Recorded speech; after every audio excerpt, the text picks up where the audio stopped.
মাননীয় স্পিকার, স্বরাষ্ট্র মন্ত্রণালয়ের কাছে আমাদের এবারের বরাদ্দ তারা চেয়েছে 31,098,85,15,000 টাকা। মাননীয় স্পিকার, আমি একটু বিনীতভাবে কয়েকটা পরিসংখ্যানের দিকে আপনাদের দৃষ্টি আকর্ষণ করি। মার্চ এবং এপ্রিল মাসে সারা দেশে হত্যাকাণ্ড রেকর্ড করা হয় 605টি।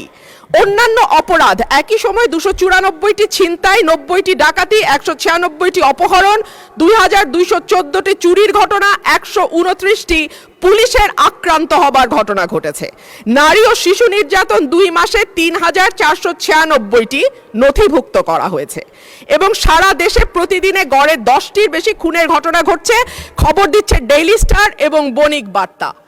ব্যারিস্টার রুমিন ফারহানা মুগ্ধ হয়ে আমার বক্তব্য শুনেন আমি খুব কৃতার্থ হলাম। আমি আরো কৃতার্থ হতাম একটু পরে বলতেছি।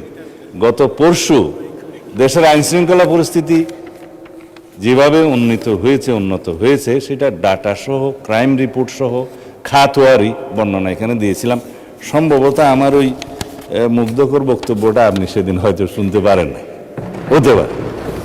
পুরো বাজেটের সবটাই যদি স্বরাষ্ট্রমন্ত্রীকে দেয়া হয় বা এই মন্ত্রণালয়ে বরাদ্দ দেওয়া হয়, মাননীয় সদস্য প্রস্তাবটা করেন, টাইম ইজ রানিং আপ। তারপরেও কতটুকু উন্নয়ন হবে এই মন্ত্রণালয়ের আমরা জানি না। অপরাধীকে অপরাধী হিসেবে ট্রিট করছে, সেটা বিরোধী দলীয় পক্ষ থেকে আমরা পেয়েছি। যদি তাদেরও কোনো নেতা কর্মী বিভিন্ন অপরাধে জড়িত হয় তারা সাথে সাথে ডিসিপ্লিনারি অ্যাকশন নিচ্ছে, সেটা অ্যাপ্রিসিয়েট করি, ধন্যবাদ। আমরাও সেই একইভাবে আইন শৃঙ্খলা পরিস্থিতি উন্নয়নের জন্য কোনো রাজনৈতিক পরিচয়কে আমরা কখনো প্রাধান্য দেব না।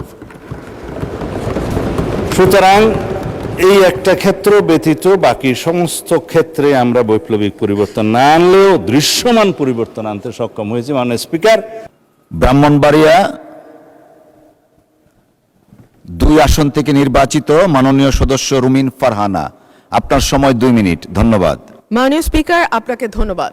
মাননীয় স্পিকার, আমি খুব ভালো করেই জানি কোর্টের বাইরে ব্যান্ড পরা যায় না, কিন্তু তারপরেও আমি কেন পড়েছি সেটা আমি যেমন ভালো জানি, আমি আশা করি মাননীয় স্পিকার আপনিও বুঝতে পারছেন আমি কেন ব্যান্ড পরে এসেছি।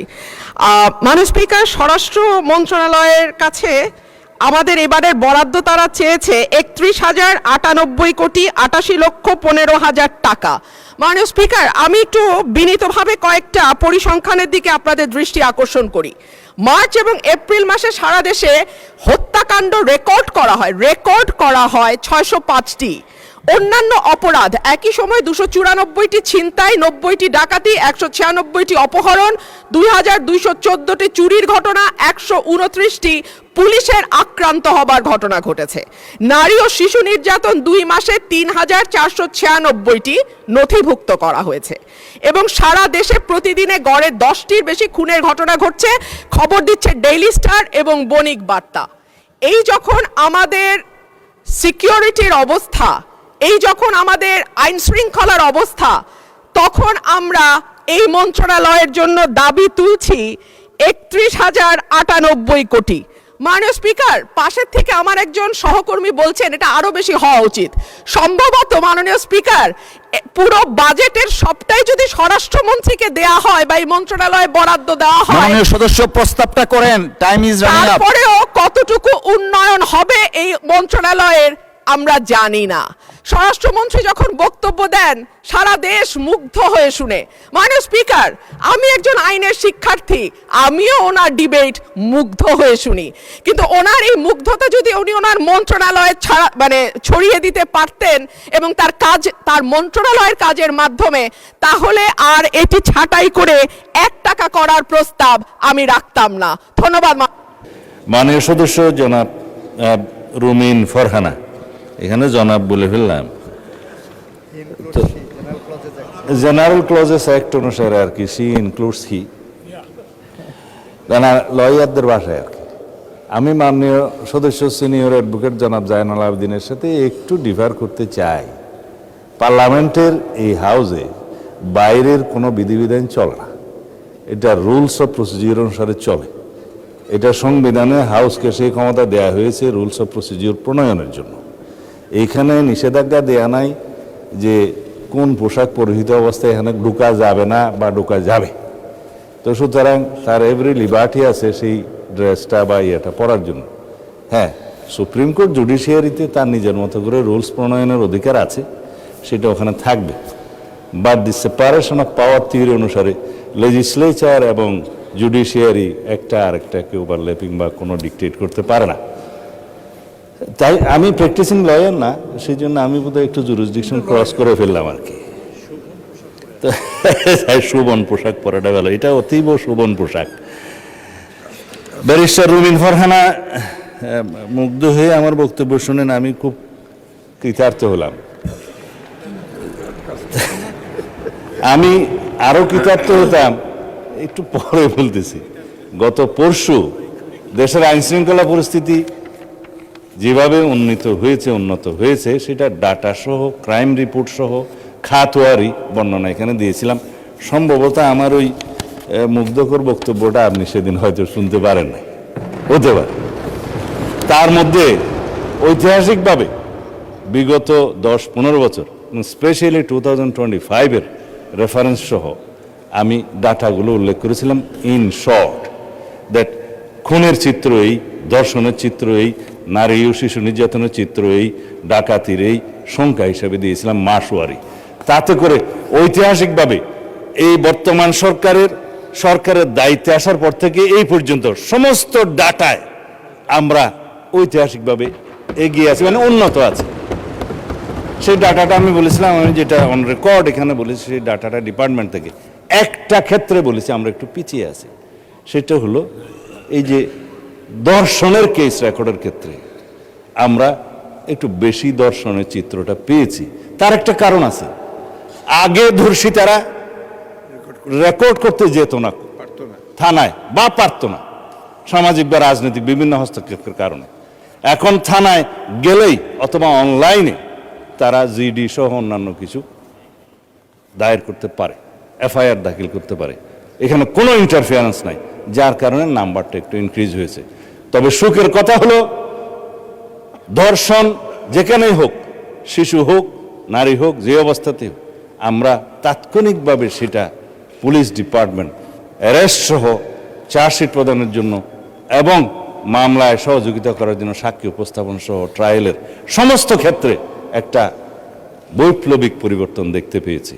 যার জন্য রামিসা হত্যার বিচার হয়েছে 15 থেকে 17 দিনের মধ্যে। মাননীয় বিরোধী দলীয় নেতা দাবি করেছিলেন 15 দিনের মধ্যে বিচার করতে হবে, 17 দিনে বিচার হয়েছে। এটা বাংলাদেশের রেকর্ড। আমরা তনু হত্যার আসামিকে দীর্ঘ 15-17 বছরে যে রেকর্ড নাই, সেই রেকর্ড ভঙ্গ করে আমরা তনু হত্যার আসামি ডিএনএ রিপোর্টের উপর ভিত্তিতে আমরা অ্যারেস্ট করতে সক্ষম হয়েছে মাননীয় স্পিকার। বাকিগুলো আইন শৃঙ্খলা পরিস্থিতি উন্নয়নের ক্ষেত্রে বলতে চাই, চট্টগ্রামের বাকুলিয়া একটা শিশু ধর্ষণের প্রচেষ্টা হয়েছিল, সেটা তাৎক্ষণিকভাবে অ্যারেস্ট হয়েছে এবং সেটাও মামলা চার্জশিট দাখিল করা হয়েছে সম্ভব। এইভাবে সমস্ত জায়গায় আমি আরেকটা বিষয় উল্লেখ করবো না, যেহেতু আমাদের অ্যাটমসফিয়ারটা খুব ভালো আছে। দলমত নির্বিশেষে দলীয় পরিচয়ের ভিত্তিতে এখানে কোনো পুলিশ কোনো অ্যারেস্ট গ্রেফতার করা হয় না, করছে না। অপরাধীকে অপরাধী হিসেবে ট্রিট করছে। সেটা বিরোধী দলীয় পক্ষ থেকে আমরা পেয়েছি। যদি তাদেরও কোনো নেতা কর্মী বিভিন্ন অপরাধে জড়িত হয়, তারা সাথে সাথে ডিসিপ্লিনারি অ্যাকশন নিচ্ছে, সেটা অ্যাপ্রিসিয়েট করি, ধন্যবাদ। আমরাও সেই একইভাবে আইন শৃঙ্খলা পরিস্থিতি উন্নয়নের জন্য কোনো রাজনৈতিক পরিচয়কে আমরা কখনো প্রাধান্য দেব না। সুতরাং এই একটা ক্ষেত্র ব্যতীত বাকি সমস্ত ক্ষেত্রে আমরা বৈপ্লবিক পরিবর্তন না আনলেও দৃশ্যমান পরিবর্তন আনতে সক্ষম হয়েছি। মাননীয় স্পিকার, আইন শৃঙ্খলা পরিস্থিতি উন্নয়নের জন্য যেটা আমরা 2টা আইন এনেছি, যেটা মাদকের ভয়াল থাবা থেকে আমাদের এই জাতিকে রক্ষা করতে হবে, জুয়ার প্রতিরোধ গতি থেকে এই জাতিকে থামাতে হবে, আমাদের যুব সমাজকে রক্ষা করতে হবে। সেই জন্য আমরা মাদকদ্রব্য নিয়ন্ত্রণ অধিদপ্তরকে একটা স্বয়ং সম্পূর্ণ ডিপার্টমেন্ট হিসেবে আমরা পরিচালনা করার সিদ্ধান্ত নিয়েছি। এখানে ডগ স্কোয়াড দেওয়া হবে, তাদের লোকজনকে অস্ত্রসহ প্রশিক্ষণ দেওয়া হবে এবং তাদের জন্য হাজতখানার ব্যবস্থা করা হয়েছে আসামিদেরকে মধ্যবর্তী সময় রাখার জন্য, এবং ল্যাবরেটরির ব্যবস্থা করা হচ্ছে সমস্ত ডিস্ট্রিক্টে, যাতে মাদকদ্রব্য ল্যাবরেটরিতে টেস্ট করে সেটা কোর্টের রিপোর্ট অনুসারে দিতে পারে সেটা মাদকদ্রব্য কিনা। এই সমস্ত বিষয়গুলো আমাদেরকে একটু সময় নিয়ে, ব্যয় নিয়ে, স্ট্রাকচারগুলো দাঁড় করিয়ে তারপরে আমাদেরকে যেতে হবে। তাদেরকে অত্যাধুনিক অস্ত্র দেওয়া হচ্ছে, কারণ মাদক যারা ব্যবসা করে, চোরাচালান করে সীমান্তে বিভিন্ন জায়গায়, তাদের কাছে সশস্ত্র গ্রুপ আছে। আমাদের নিরস্ত্র মাদক দ্রব্যের যে কর্মচারীরা, কর্মকর্তারা, তাদেরকে বিনা হাতে কোনো ডাল তলোয়ার ছাড়া যেতে পারে না। তাদেরকে এইভাবে সশস্ত্র ওয়েল ইকুইপড করা হচ্ছে। আধুনিক টেকনোলজি সম্পন্ন সমস্ত মেশিনারিজ, ইকুইপমেন্ট স্থাপন করা হচ্ছে। জুয়ার ক্ষেত্রেও অনলাইন এবং অফলাইন এবং বিভিন্ন ডিজিটাল প্ল্যাটফর্ম, সাইবার স্পেসে যে সমস্ত অপরাধ হচ্ছে, সেগুলো অ্যাড্রেস করার জন্য সেরকম প্রযুক্তি সম্পন্ন লোকবল এবং মেশিনারি সেগুলোর ব্যবস্থা করা হচ্ছে। এতদিন কিভাবে রাষ্ট্র চলেছে এই সমস্ত এগুলো অ্যাড্রেস না করে, সেটা আমার কাছে অবাক লাগে। মাননীয় স্পিকার, পৃথিবী কোথায় গেছে? আর আমরা 1867 সনের জুয়া নিয়ন্ত্রণ আইনের উপর দিয়ে আমরা ছিলাম।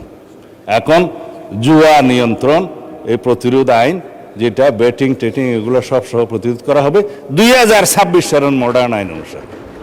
আশা করি আপনারা সহযোগিতা করবেন। বক্তৃতাটা একটু লম্বা হয়ে গেছে মাননীয় স্পিকার। আমি এই ছাঁটাই প্রস্তাবগুলো, প্রতীকী ছাঁটাই প্রস্তাবগুলো গ্রহণ করতে পারছি না বলে দুঃখিত। মাননীয় স্পিকার, আমাদের উত্থাপিত দাবি অনুসারে দাবি নম্বর 20 আপনি দয়া করে মঞ্জুর করবেন। মাননীয় সংসদ সদস্যদের সহযোগিতা কামনা করছি। ধন্যবাদ।